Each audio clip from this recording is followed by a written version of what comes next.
Jay from Team DMA coming at you with another video. This video is going to be regarding the Twin Twister and also cards that are now currently mandatory in the Dark Magician deck that weren't mandatory before. Now, mandatory before, or you had to play them, like they have to be in the deck. If not, it messes with consistency and also win-loss ratio. So we're gonna go through the duel right now. So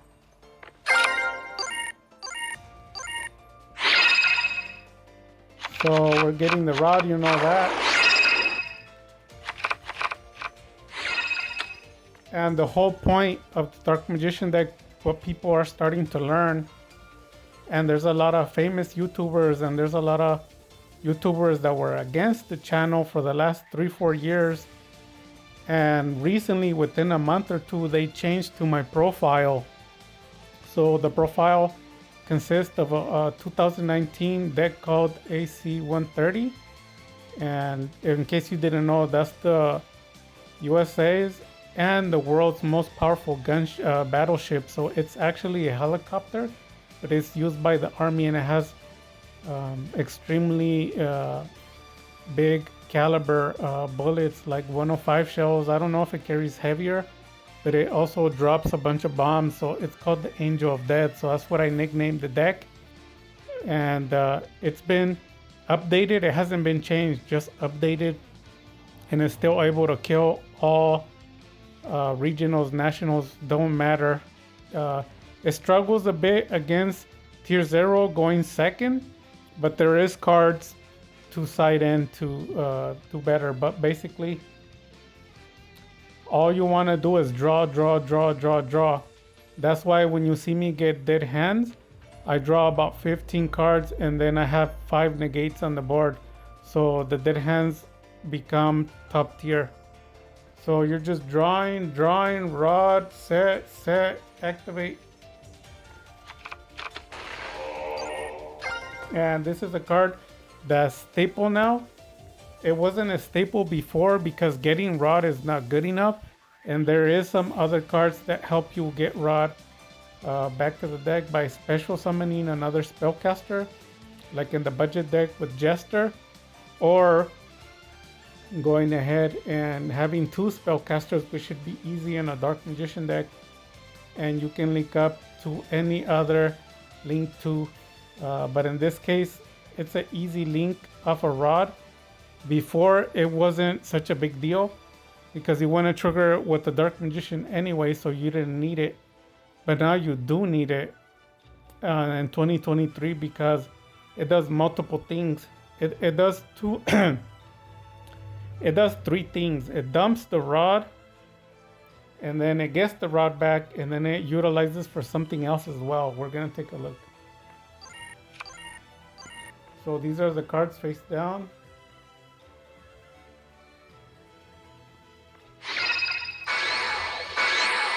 So he's going to try to spam the board with all kinds of monsters. So we're gonna stop that.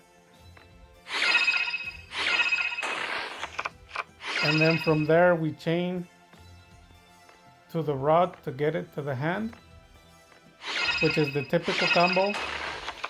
But then after that, there's material for our Bestial Engine. Now, there's been people asking for the profile, and they want to know how many of the Bestial am I playing.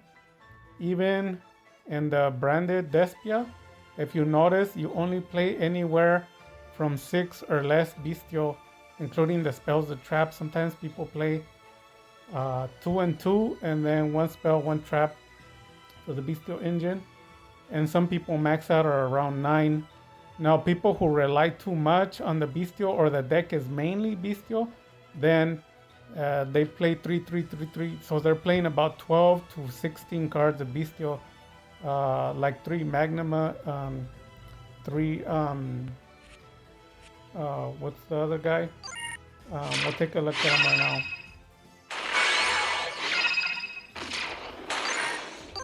now. Baldrake, and then the other one is they play 3 Dressworm.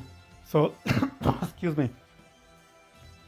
Yeah, so they're playing 3 and 3, and then 9, and then they'll play another 3 of something else. Because there's a lot of like the Lubellion. So the deck ends up going by like 16 cards bestial. On my deck, because I don't like to rely on anything too much, because when the ban list hits, everyone gets lost. Me, what I do is just I add the minimum.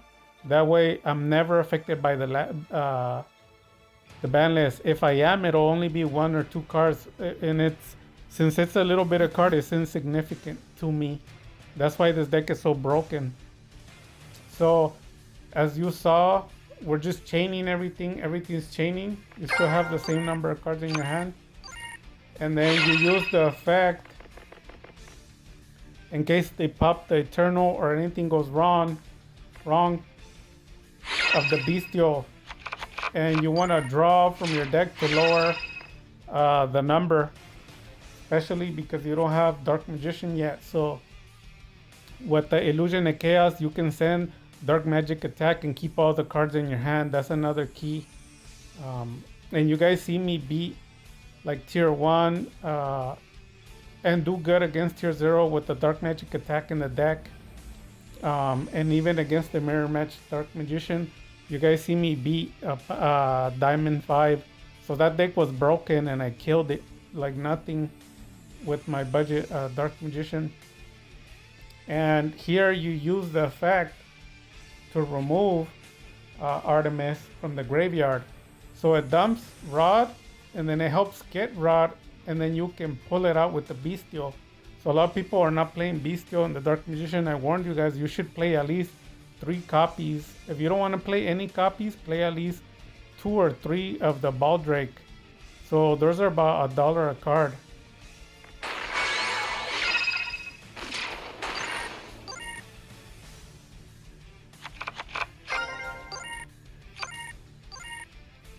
So we got the Floodgate activated. We got the Dark Magician, dump, banish, and then attack. We could deactivate it, but we're gonna be going into Dragoon or Dragon Knight. So at this point, since he's basically frozen, there's nothing he could do. He's gonna set everything face down, but we don't want any issues. We don't want any dangerous cards to activate. Like evenly matched or just anything. If he has 2-3 Solemn, or it could be anything, we don't want them to trigger, so we got to get rid of them now. So we're gonna pop 2 and banish the other one. Now you're wondering why I dumped the Bestial. At this point, I don't really need the Bestial. I'm gonna be entering into Dragon Knight or Dragoon. My priority right now is getting rid of the backfield. So Dark Magic Attack. So now we opened up the field, and since we opened up the field, now we can enter into Dragoon or Dragon Knight. And all he has is 1 card in his hand.